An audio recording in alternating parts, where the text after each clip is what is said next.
Welcome to Super Nutrition Academy's Health Class with your host and registered holistic nutritionist, Yuri Elkaim.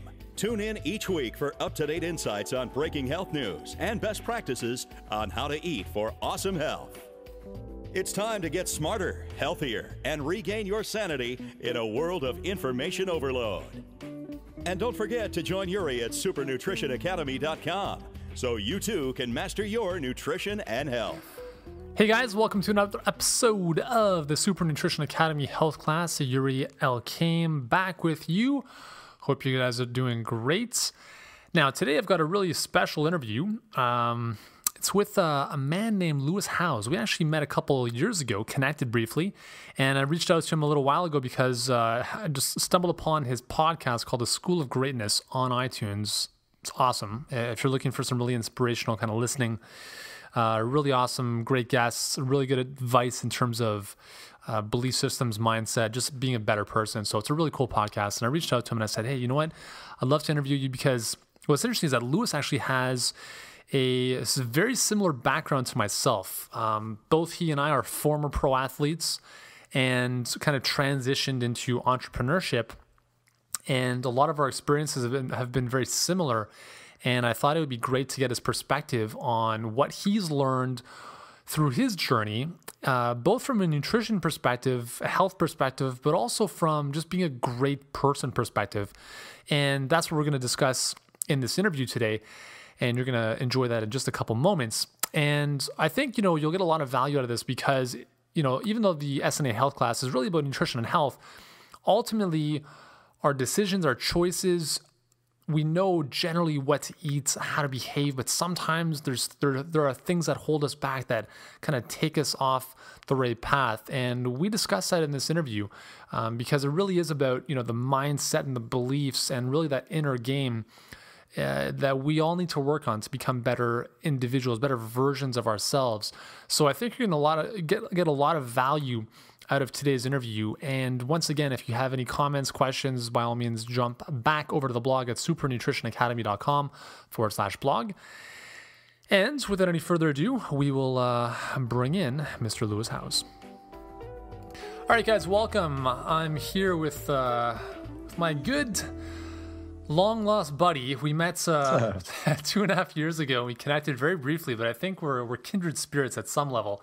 His name's Lewis Howes, and I reached out to him about a couple weeks ago because he's got a great podcast on iTunes called The School of Greatness. And I told him, I don't even know how I found the podcast, but I've listened to every single episode just because it's so inspiring and full of awesome information and guests and calls to action and different things that really help you live a greater life, be it from health or business or personal development. So I want to welcome Lewis to the Super Nutrition Academy Health Class. Welcome, buddy. Thanks, my man. Appreciate it. Absolutely. So you have an interesting story because, like myself, you were actually a former pro athlete, and you've actually ventured from playing arena professional football, seeking to get into the NFL, and now kind of transition that into kind of running your own business, and then at the same time kind of falling in love with handball and possibly pursuing that at a higher level as well. So can you, during this journey of yours, what have you learned about your health? What have you learned about how your body works, nutrition, and different things along the way? It's interesting. I just turned 30 in March this year, and a lot of things have shifted over the last couple of years. I think when I used to play football, it was eat whatever you want just because I'm hungry and I'm constantly beating my body up. And what I realized is I used to feel tired all the time in high school and college and, playing pro football. I used to yawn a lot in practice. And especially doing track and field, I'd always be yawning. And I was like, why am I yawning? Am I just not getting enough sleep or am I just tired? And I think looking back, now that I'm, I've definitely created some more education for myself. I definitely don't know all the nutritional things I need to, but by educating myself a little bit, I'm almost 100% positive it was based off my nutrition. And I used to eat just whatever, like a gallon of milk every 2 days. It would just be milk all day long, all night long, like a huge glass before I go to bed. And I would just eat the worst foods possible. It was like hamburgers, pizza, Hot Pockets, and bratwurst every single day. No fruits, no vegetables. Sounds like just, me. Yeah, right. It was just like, how much crap can I throw in my body with as much cheese and everything on there? And I just had really bad eating habits. Like after practice football, I'd go have 2 burritos from Chipotle with like double meat in it. And that was like my nutrition plan every single day. It was just like throw as much crap in my body as I possibly can. And when I moved to New York City a couple years ago, I'm now in Los Angeles, I watched a couple documentaries. One was, what was it? Fat, Sick, and Nearly Dead on Netflix. I watched that. And I was just kind of blown away of, it wasn't even that great of a documentary, but it was actually just like being aware of like juicing. And like, I never even thought about juicing and what that could do by having those nutrients. And so I gave myself a challenge. I said, okay, I'm addicted to sugar and I know it because I would have candy bars throughout the whole day. And it was like every meal I had to have dessert. And so I said, I'm going to go 2 weeks without sugar and see what that's like.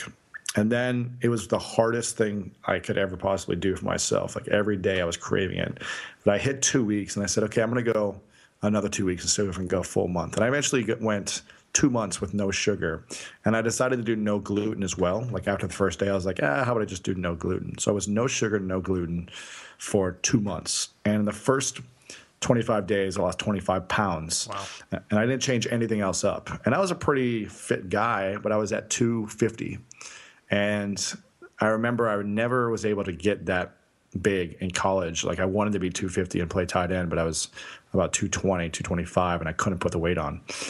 And I remember hitting 250, and it was the moment when I saw that my underwear was like rolling over top because like my gut was kind of like I'm a big guy, so I could fill it out. I look okay with it, but it was like my underwear like rolled over.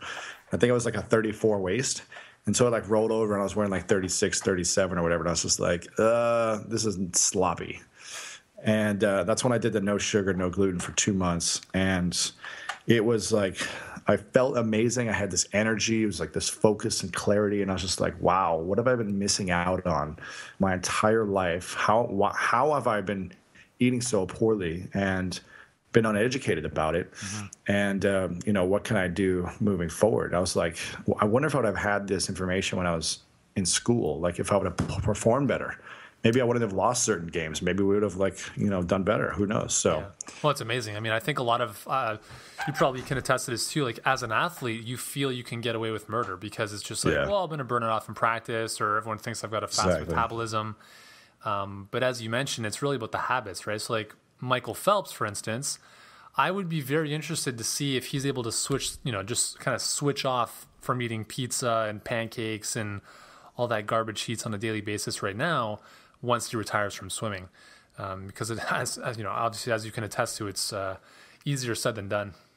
Yeah, exactly. So with one of the things that I've come across with athletes, and it's awesome that you kind of went sugar and gluten free for a while.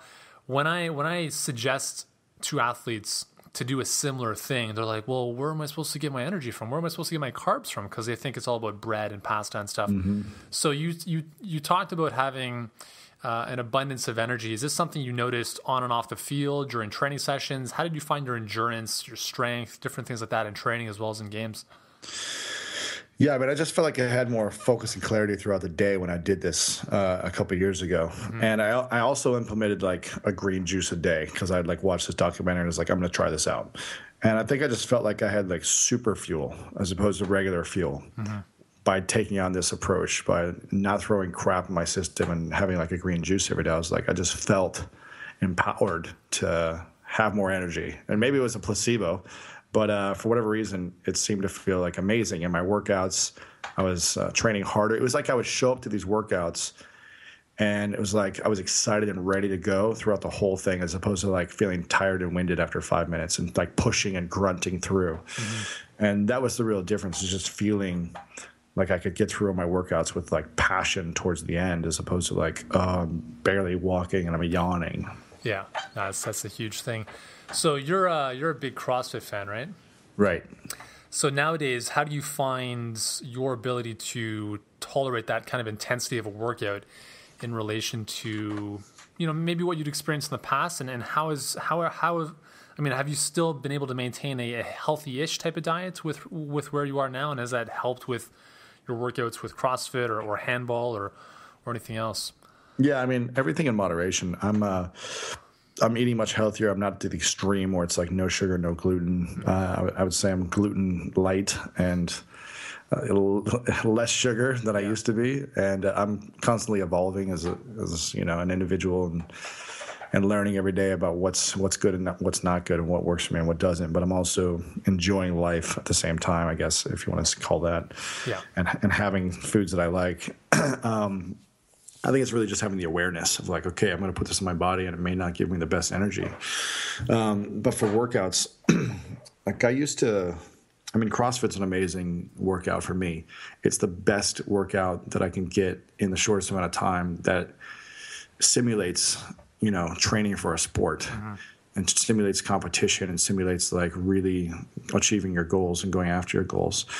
And, nothing compares to football in 105-degree humidity with a helmet and shoulder pads and hitting the ground constantly and hitting other guys, and just smashing your head against people. But it's definitely a great experience for me right now. Yeah, I bet. And I think it attracts a lot of athletes or former athletes because, as you mentioned, it gives them that, as close as possible, that feeling to competition, that kind of goal-oriented workout, which is great. Are you watching the CrossFit Games, or have they just finished? I went to the CrossFit Games and watched a couple of my buddies compete in them. Nice. That's great. So how often are you doing CrossFit right now? When I'm in town, I try to go 3 to 4 times a week. It kind of depends. I'm doing a lot more basketball now and getting my cardio up to train back for handball and just kind of simulate sprinting up and down a court. Because that's the one thing that CrossFit lacks is really the sprints, in my opinion.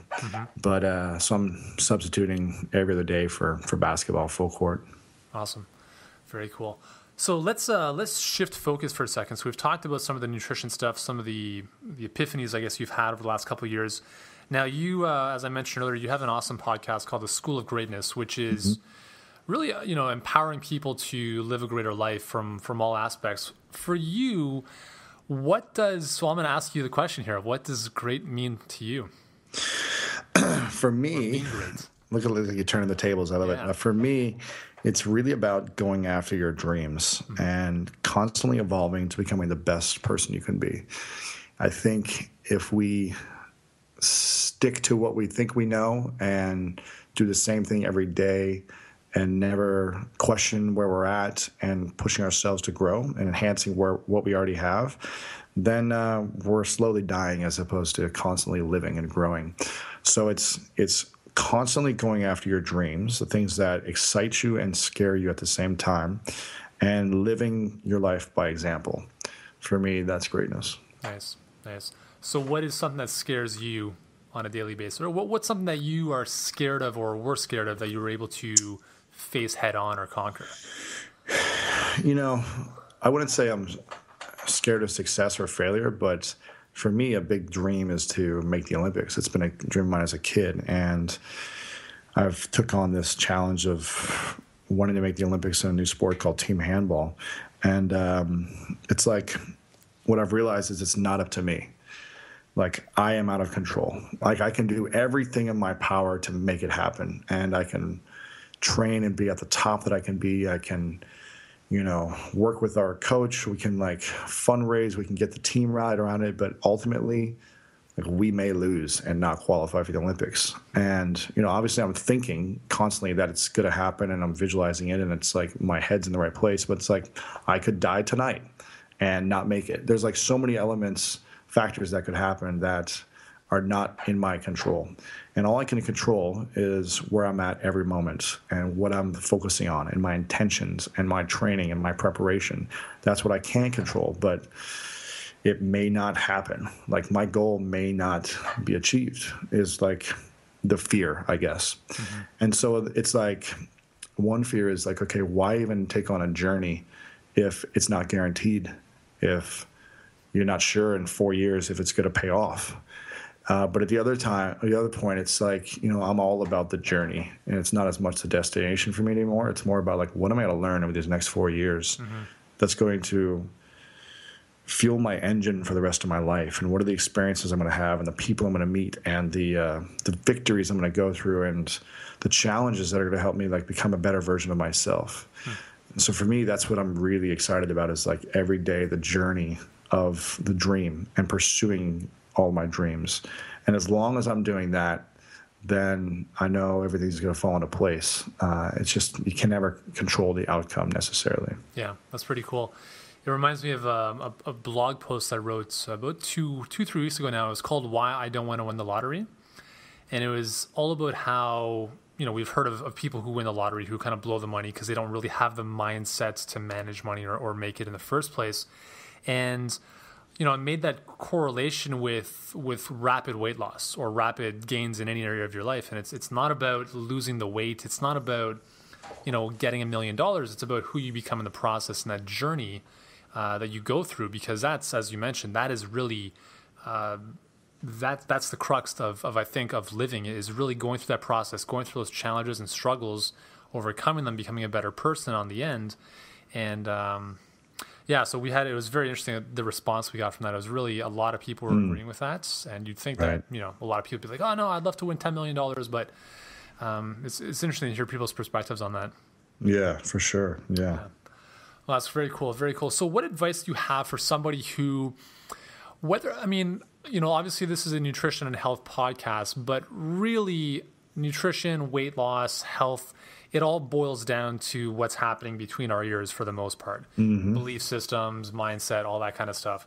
So, I don't know if you've come across people who've had, food addictions or cravings, or they just haven't been able to reach various goals that they're after. What advice would you give to somebody like that? It all starts with the mindset, like you said. And I know people that are like binge eaters that go on like super diets and like lose a lot of weight, and then they achieve their goal and then just go back to like eating and gaining all the weight, and they do that for years. I have a lot of friends close to me who do that, and it all starts with like discipline and really being disciplined mentally. And that's what I think athletics and sports gave me a foundation, is how to be disciplined and how to have self awareness and be able to hold back on things. And it's like a daily practice. Again, for me, it was like so hard to go 2 weeks without having any sugar. It was like this craving. It was like I felt like an addict because I just wanted to have sugar so bad. But if you're not strong enough mentally, then you're never going to be able to do it. So it's about practicing daily, whether that's okay, I'm going to try this for 2 days or 3 days, and then see if you can go 1 day at a time, and give yourself mini goals every single day or every single hour of what to do. And then also having a coach or a mentor in any of these things is really going to be helpful in keeping you accountable. I look at everything in terms of sports related, business, health, whatever it may be, relationships. If you don't have a mentor or a coach, then it's going to be really challenging for you to keep yourself accountable and have self-control. It's possible, but it's much easier to have a coach help you along with everything. And that's what you guys do with your program, is coaching people and supporting them to keep accountable and stay on track, right? Yep, absolutely. I totally agree. Yeah, it's a big thing. And it is, I find it is very helpful coming from an athletic background to make those relationships, or to make the associations between sport and business or sport and life, because there are so many awesome metaphors and analogies that we can pull from sports to to different areas of life. So that's great. Yeah. What about I'm a big believer in rituals, be it morning or evening rituals, really reducing friction in our lives, right? And I think a lot of times people, including myself, obviously I'm not perfect by any means. A lot of times we'll have a busy day, we get home from work, and we're like, oh my God, what do I have for dinner? Like, there's no plan, there's no preparation in place. And I often tell our clients and our followers that planning and preparation are absolutely critical to your success, because the less you have to think about things, the easier it is. So there's less friction in your life. To help with that, I'm a huge believer in like morning rituals, evening rituals. What about you? Like, what do you do in the mornings, evenings, to kind of set yourself up for an amazing day today as well as tomorrow? That's a good question. I think think since I travel so much and have different things happening every day, sometimes I get off track on my, daily routine and my rituals. But one of the things I've been doing lately is focusing on not picking up the phone or looking at anything online for the first 30 minutes and really just being there for myself and taking time for myself as opposed to reacting to everyone else, what's in social media or text or phone calls, emails. So it's waking up. I put on some calming music. Usually it's been Enya lately. And I make some tea. And I have a balcony that kind of looks over the Hollywood Hills. And I sit down on my balcony, have some tea, listen to some music, and just relax and just allow myself to think about the ideas that I have, what I want to accomplish, as opposed to reacting to everyone else's needs first, but really being there for myself first and giving me the attention that I need in order to create what I want that day. That's great. What about evening time? Do you look back over the day, do like little gratitude things or successes or? Yeah, I'm always grateful. At the end of the day, I always talk about, whenever I'm around someone, I always ask them what are they most grateful for the day. And then I usually say 3 things that I'm grateful for as well. I think gratitude is a huge part of getting what you want and showing appreciation for what you have. So I do that, but then also, it depends on the night. Sometimes I'll, right now it's been listening to like a Spanish learning app on my iPhone, and because I really want to learn Spanish, so I kind of like listen to it for a while and fall asleep to it because it's a really soothing voice as well. But sometimes I'll just be relaxed, watch a movie, and hang out with friends, but that's about it. Awesome. Very cool. So before we finish off, best place to get in touch with you or follow your stuff would be lewishowes.com. Would that be the best place? That's correct. And just the spelling again, guys, is Lewis, Lewis, and Howes is HOWES.com. And again, you can check out his podcast on iTunes, The School of Greatness. If you want more inspiration, business ideas, personal growth strategies, just really awesome conversations with really cool people. It's a really good listen. And as I mentioned to Lewis earlier, I listen to it every morning when I'm driving to the airport for my morning flights. It's a lot of fun. A final question for you. I know you asked your guests what their definition of greatness is. I'm going to ask you what your definition of health is. Health is awareness of what you put into your body and, most importantly, your mind. If you're not putting healthy things in your mind, then you're probably going to continue to mess up your body and your emotions. The most important thing is loving yourself and feeding yourself those positive reinforcements of how powerful of a person you actually are in the world, how your voice matters, how you matter to people. And when I or anyone puts ourselves down constantly, or doubts ourselves, or tells us we're not good enough, or is guilty or resentful or angry, that is the worst thing you can do for your own personal health. So really being aware of the things you say to yourself internally every single day and focusing on the positive of what you bring to the world and to your family and to everything. When you do that, you'll be healthy if you focus on the positive. But the more you doubt yourself and are resentful and angry, you're going to be somewhat living unhealthy. It doesn't matter what you put in your body. That's health. Well said. Awesome, buddy. Well, thank you very much for taking the time. I appreciate it. And I appreciate you for putting out all the inspiration that you do. So keep up the great work. And hopefully everyone listening has got some great nuggets from this former pro athlete, potentially future pro athlete as well. And once again, guys, you can follow Lewis's stuff at lewishowes.com and the School of Greatness. Thanks, Lewis.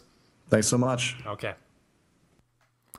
Well, there we have it. A great interview with Lewis Howes. Again, a very inspiring individual, doing some great things and really getting out of his comfort zone. You know, again, moving from professional football and now venturing into potentially professional handball, which is, quite a jump, quite a leap. So it's awesome. And I think there's some really cool lessons that hopefully you got out of this brief interview with him that you can take to your life, whether it be, pursuing your passion or just eating better, achieving a greater level of health.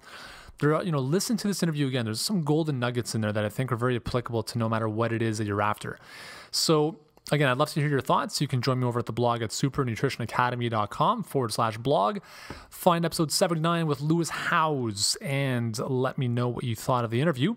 And also, don't forget to leave a rating and review on iTunes. It highly appreciates and recommend that you do that because, again, we want to get this information out to more people. I continue to say this. It's so important that we consume the right information as opposed to watching the news all the time, for instance. So we want to get this information out to as many people as possible, and we can only do that with your help. Remember, we're all in this together, and I really appreciate you listening to all these episodes. Again, this is 79 episodes. I've got a lot more to come, so I hope you're ready for them. And once again, thank you so much for joining me, and I look forward to seeing you in the next episode.